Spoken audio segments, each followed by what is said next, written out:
Dr. Powell is the CEO of IPX, which manages 800 patents for 20 public and private universities. He sits on 3 boards their goal is to utilize artificial intelligence to optimize financial performance. And so he deals with innovation in ways that you couldn't do it to a greater extent. His background is that he spent 8 years at MIT, where he was at the Lincoln Laboratory that focused on data fusion and the application of artificial intelligence and their relationship to satellites. Pretty lightweight stuff, not really. He received his PhD from aerospace engineering from the University of Texas at Austin, and he also got his bachelor from Auburn. But most importantly, Dr. Powell could not be a better fit for this school. He's a board member of this school and is invested in great ways, mostly in strategic initiatives with Dr. Joy in ways that he is kind of a think tank, kind of a brains trust of the school that thinks of, how can we do things in better, more strategic ways. And so we've appreciated that. But also he has 4 young men that he's raised in wonderful fashion, and Edward, John, Andrew, and Owen, who have graduated from MBA and have fulfilled legacies in wonderful ways all over the world, from South Africa and to the African Leadership Academy, to the legal world. And so he is really an incredible fit for the boys' school world. He's also invested in Long Mountain in good ways. So the combination of that and his expertise and innovation makes him a great fit. So please welcome Dr. Ed Powell.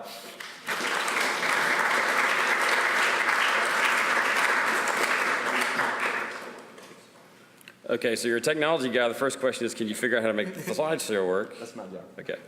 I'll get it for you. All right. So I told my sons all along, the key to satisfaction is low expectations. So I appreciate your setting those lowly. All right, so good morning, gentlemen. It's great to be here with you. And this thing right here, perfect. Does it work? Maybe not. No, it does work. Okay, perfect. Yeah, it does work. Okay. So normally at the beginning we'd have some kind of safe harbor language, all the disclaimers, this is forward-looking statements, et cetera. You can't really trust this. So let me tell you what I'm doing. This is an innovation project, okay? So here's what you should expect. Of the 10 things we cover, 4 will get you in trouble with your parents. 3 will get me in trouble with Mr. Joya. 2 will be absolutely false. Of course, I don't know which 2. But one thing we say today, in a month or a year or even a decade, you'll look back and you'll say, yeah, I remember that crazy guy in August. He said this thing. We should just continue on with this project. And then when that project impacts positively the lives of 1,000 people, then this is a success, okay? So here we go. Innovation. So I love innovation. The question is, and it's an amazing thing that MBA has decided to do innovation, because innovation in many ways is counter to everything schools do. And we're going to talk about that today. So the first thing I'm going to do is kind of give you a little bit of background about me, where I came from. At least you can understand kind of what my perspective is and how you can apply it. The second thing is going to be why you care. Should you care? Why do you care about innovation? I'll tell you why. Then we're going to go through a series of things for you to consider about life, about innovation, about helping the world, and then we'll wrap up. Okay, so this is a timeline. So the great part there is kind of what I would call my quasi-academic career. I graduated from Auburn in '85. I did a PhD at the University of Texas. I spent 8 years at MIT working on various space programs. One was Cassini, which I thought was a fabulous success. One was called Linear, which I thought was a disaster. The reason Linear was a disaster was not because it had found more asteroids than had been found in the history of the world, but because the ones it found were not the right ones. See, if you wanted to find an asteroid to put your name on, you use that project. If you wanted to find the asteroid that has your name on it, you wanted to look at a different place. So we talk about failure. We talk about failure a lot. In 1995, I had done a lot of things with Cassini, with Linear, with this program called MSX, but I had 3 sons, and I thought I might have more. And I realized that I was probably, like a B plus, maybe A minus, probably B actually, a research scientist, but I have 4 sons, and those guys could be really world changers. And so I kind of shift my focus from my being the researcher to my doing things that I thought might empower them to change the world. And so I took technology that I developed in the academic setting, and I began to apply it to supply chains, services, intellectual property, and now healthcare. Okay, so this will give you a little background on the guys. So, is this a pointer? Is there a pointer? There's not a pointer. Okay. So the guy on the right is Ed. Ed did policy debate and theater and music here. He went to the University of Chicago, where he has a degree in religious studies. He has a master's in genetics from Imperial College London. He has a law degree from Duke. He's doing a judicial clerkship, and he'll be on his way to Silicon Valley, where he's going to be a patent lawyer. Theme 1. Andrew, the guy next to him, he did a lot of things here. And he participated in whatever sport Coach Russ was coaching. John did whatever Andrew didn't do. And he played football and drew the shot. Owen on the left side, Owen actually owes me royalties. Anytime I present him passing Jalen Ramsey in the final event of the decathlon or stripping the ball in the state championship game, he has to pay me fees. So that's where he is. All right, why should you care about innovation? First of all, you should care because of the future of work. You're going to grow up in a very different world than your parents did. We'll talk about that. The nature of innovation itself, financial rewards, and personal growth. So the first question we're dealing with is just prediction. See, when we're trying to predict what's going to happen, it's always difficult because things aren't linear. Even if we could determine the instantaneous rate of change of that curve, we would predict incorrectly. So what we want to do is we want to predict a little bit, and we want to correct. We want to predict and correct and predict and correct. And by doing that, that's the way we do innovation. I do like this quote by Niels Bohr. It is difficult, especially when you're dealing with the future. So here's the world you're entering. In 2027, half the workforce will be freelance. Entrepreneurship matters. Today, 7% of the US economy is freelance. Everybody's their own business, okay? You have the growth of technology. Ray Kurzweil said in the early 80s that once a $1,000 computer had the same computational capacity as the human brain, then artificial general intelligence would be possible. If you project that out based on Moore's law, it's about 2025. By 2060, a $1,000 computer will have the same computational capacity as the entire human race. So we don't need the matrix because, just a $1,000 computer could replicate all the humans. So in the midst of that, we have to ask ourselves a few questions, like, okay, in this age of artificial intelligence, what does it mean to be human? I mean, what's our place, right? Have you guys seen, show of hands, AlphaGo? Have you seen AlphaGo? I highly recommend it. You watch the best Go player, right, the best strategy player in the world lose to a computer. Massive identity crisis, right? Serious identity crisis. And I think those are the kinds of things that we have to deal with. So creativity. What does it mean to be human? Well, if anything, it means to be creative. Okay? And innovation is about creativity. But creativity is not necessarily what we learn in school. It's certainly not what we learn when we do convergent activities, which is what most of school is. I love this quote by Eric Liddell. He says, "God made me fast, and when I run, I feel his pleasure." Well, I think it's this. God made us creative. And when we create, it's just a really good thing. Okay, the other reason why I think innovation is important is because basically it is the domain of men. So when I was in high school, the demographics crossed over. There were more females going to college than men. And now, in the world you're entering, it's probably about 58-42 female. But for this project, I took the top 5,000 female names from the US Census, and I matched them against the 3.1 million unique inventors. Okay, show of hands. Okay, nobody's going to believe it's over 50% women, right? Can't be, because I wouldn't be talking about it. But what about 20 to 30? 10 to 20% women? Come on. Okay, 0 to 10. There we go. 7.6% of the inventors are women. So it is the domain. Somehow, this translation of basic science into concrete products has been, for the most part, the domain of men. The other piece that's interesting is in the world that we grew up in, the world my generation grew up in, 80% of the value of the S&P 500 was tangible, okay? Real estate, cash, inventory, et cetera. In the world you're in, 80% of the value is intangible. Brand, patents, copyrights, trademarks, know-how, all right?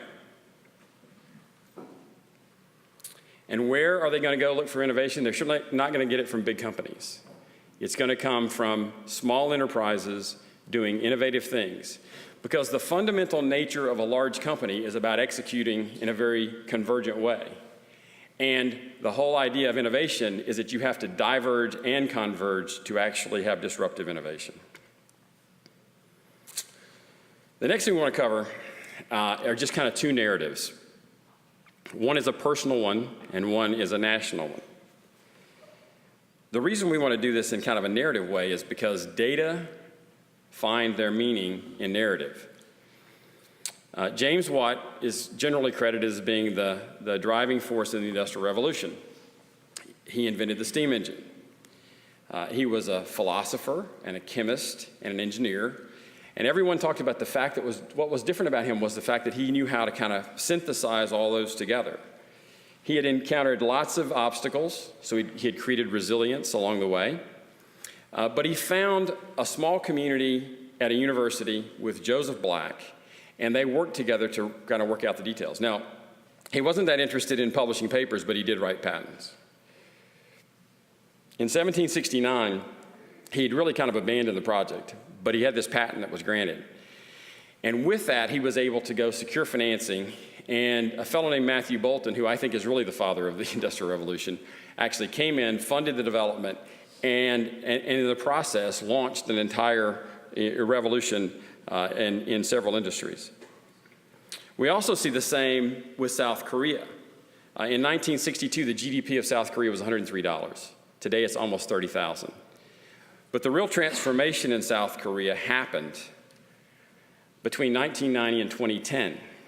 In 1990, the Korean stock index had basically the same value as GE stock at the time. And they had, of those companies, they had 213 US patents.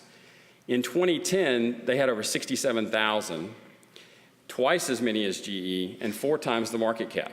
So you see here that innovation actually drove the entire wealth of a nation, which is part of the brilliance, by the way, of Article 1, Section 8 of the U.S. Constitution, which establishes patents, copyrights, and ways to protect inventions. All right, so why you should care, some stories about how people have generated significant improvements in the lives of others. Now, things for you to consider. So the first thing is, if you want to do innovation, you need to follow kind of a structured process. It's all about the process. So this process is called design thinking. How many of you have iPhones? Yeah, okay. So iPhones came out of this design process. There's a whole school at Stanford called the D School where they apply design principles to new product development, new everything. In this fast cycle process, because again, you can't predict what's going to happen very far in the future. In the old days, what you would do is you'd predict, I'm going to build a new product and we'll deliver it a year from now. But the issue is that now the market's moved so much that the product that you designed isn't even relevant anymore. Here, what you do is you empathize with the user, you define a concrete instantiation of what you want to solve, you then expand again and ideate, and then you build a prototype, and then you test it against the market. But the whole idea here is to do this very fast, which means you're going to fail. Sometimes you're going to fail.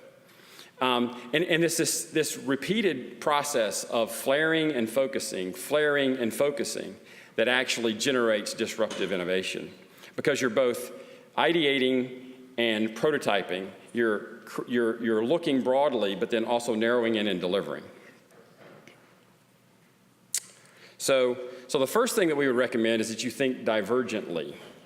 What does that mean? Well, school's about thinking convergently, right? I give you a problem, you solve the problem. Thinking divergently is asking the question, what problem should we be solving? So in the mid-90s, I was on this team that was doing the risk analysis for the Cassini mission, this mission to Saturn. And the task we had was to determine the probability of some inadvertent reentry of this spacecraft. See, the issue with this spacecraft is that it has these 3 cylinders on the bottom, and they're called radioisotope thermoelectric generators. They have 72 pounds of plutonium in them. And this spacecraft, around 18 August of 1999, was going to come screaming by the Earth at 25 kilometers per second and have a perigee height of about 1,000 kilometers. So all of a sudden, this plutonium is going to come screaming by the Earth. And in order to get launch approval, we had to prove that the annual likelihood of some inadvertent event was like less than 1 in a million. Okay, it's a political number, but it's a real number. And so that's what we were told that we were supposed to solve. I suggested that instead of doing that, what we should do is actually constrain the probability to not be greater than 1 in a million and find the best trajectory that would still satisfy the constraint. And with that, we got launch approval, and that went on to be a very successful kind of 19-year mission. So the first thing is to think divergently, because it's not in our nature generally to think divergently. We're thinking about, well, give me the problem and I'll solve it. No, but what problem should we be solving? The second thing is to fear not failing, okay? Can you read that carefully? Fear not failing.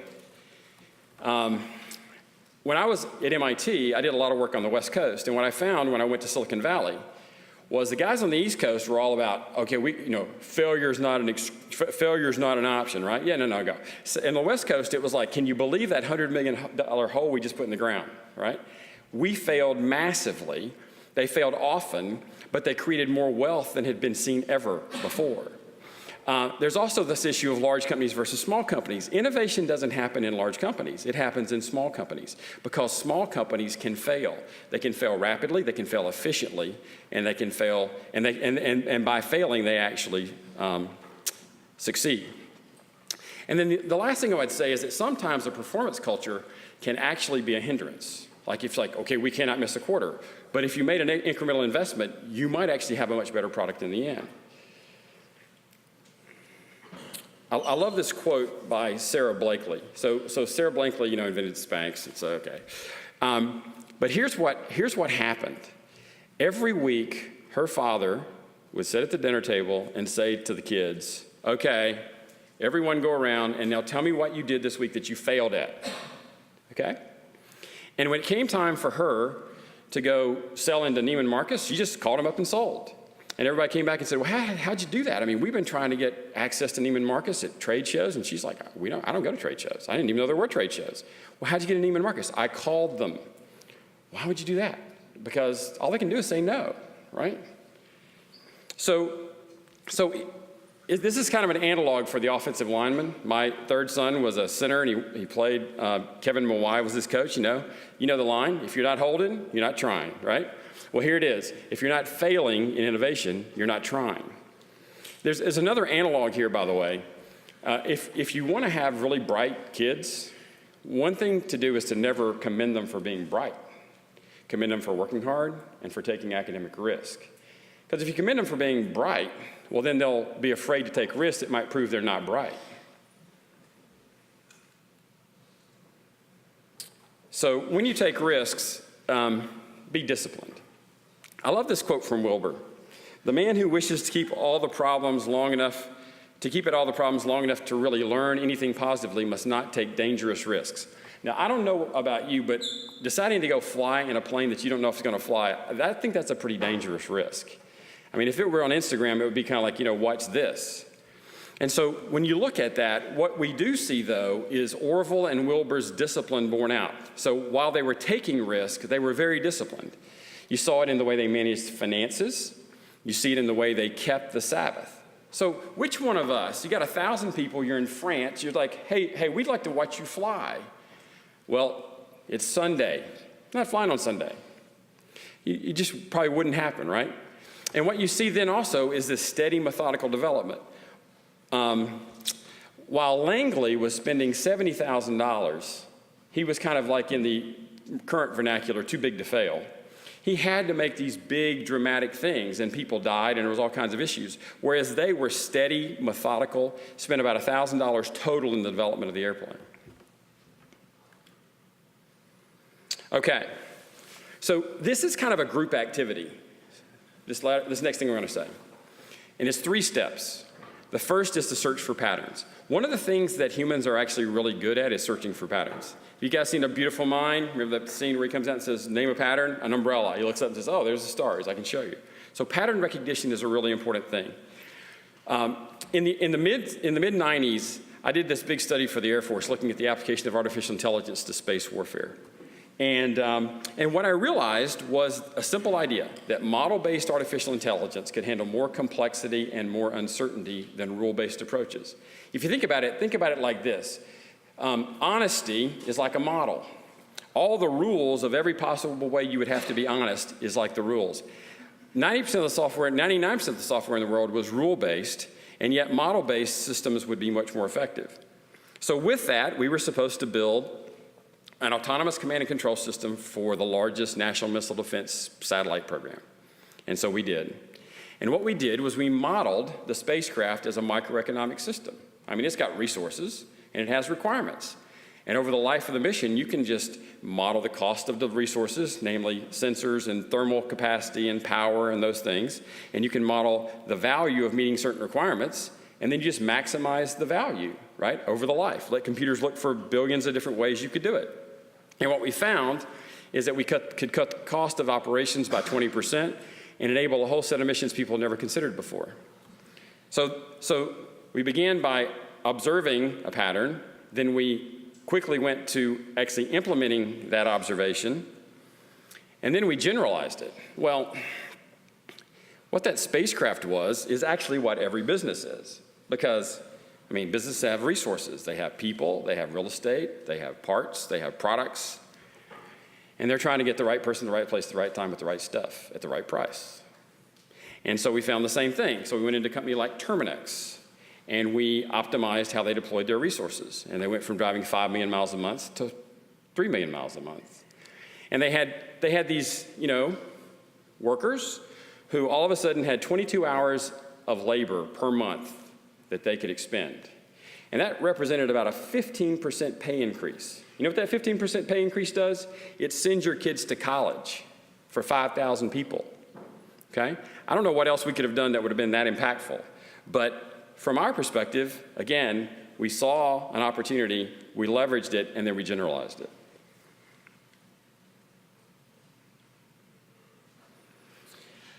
The next thing, and this is really part of what's required if you're doing innovation. You want to develop what's called a growth mindset. Does everybody know what that growth mindset is? So here's the deal. Carl Icahn sponsors scholars at Choate, and they're from the inner city, primarily in New York. And they were trying to figure out how to predict. Are these kids going to go, are they going to do well, or are they going to crater? And so their scores were great, their grades were great, all these things about them were great. So they start testing. What can we test? SSATs, all these various things, math scores, verbal scores. There was a slight correlation to quantitative scores, by the way, but very slight. Then they had a test that determined how much you believed what you did would impact your outcome, okay? Everybody needs to listen really carefully to this. How much you believe that your effort will impact your outcome. And that ended up being the dominant factor in determining who made it and who didn't. You got to thrive, right? because you got to look at it and say, okay, I can impact this. And it's done little by little. If a boy finds he can make a few articles with his hands, it tends to make him rely on himself. This reliance, this understanding of what you can do, of living within yourself, but doing it, will build that kind of resilience and that kind of what we call growth mindset. Adapt. Look, the world's changing. It's changing faster, and it's accelerating. But remember this. A key element of fitness in evolutionary theory is just adaptation, right? John Boyd, who is the father of modern military strategy, came up with this simple idea. If you can observe, orient, decide, and act, okay, as a team, a group, etc., twice as fast as your enemy or your opponent or your competitor, they will not be able to figure out what you're doing. You can put them into disarray. And he did all this work based on the German Blitzkrieg. And so by having these other things, the growth mindset, by observing, by diverging, you can actually execute this very fast. Now, the correct strategy, as Drucker says, is not one that predicts the future, but the one that enables you to adapt to whatever the future brings. I would also point out, by the way, that this idea is what caused me to believe that the hurry-up, no-huddle offense is actually really effective.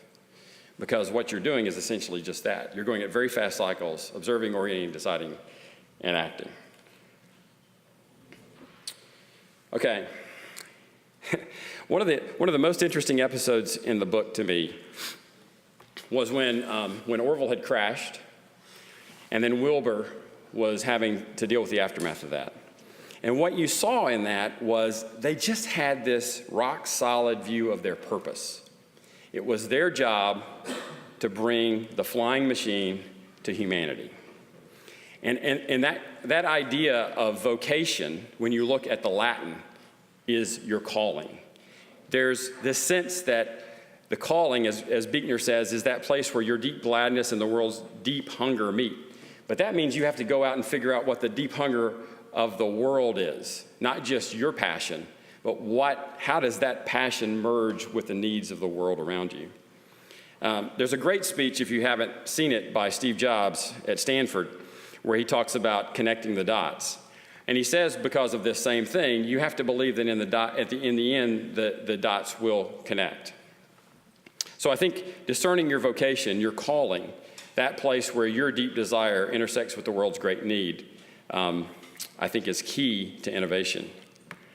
And then the last thing here, or the next to last thing I would say, is you really want to find meaning in it. And I think this is really a bit of a dangerous area. See, think about what you think about in the modern world. I mean, robots are going to drive your car. They're going to serve you at your house. They're going to serve you at restaurants, right? McDonald's, all these firms are having robots do everything. So it's just a life of leisure. But the problem is, how do you find meaning in a life of leisure? Jordan Peterson, who I highly recommend, says life has meaning with responsibility. The more responsibility you take on, the more meaning your life has. Okay, it gets back to what Mr. Joya said. And then Rod Dreher says a similar thing, that we've taken this long journey from a world that was incredibly difficult, but it was pregnant with meaning. And now we have this unimaginable luxury, comfort. And yet, what's the significance? What's the meaning? If you think about it, too, it's like we live in a world that has never been more connected, and yet why are people so alone? Now, that's a problem worth solving. Finally, I'm getting back in Mr. Joya's good graces now. I'll raise balance.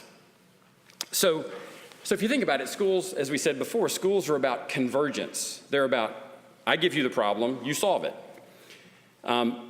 Innovation is about divergence. It's about what problem should we solve.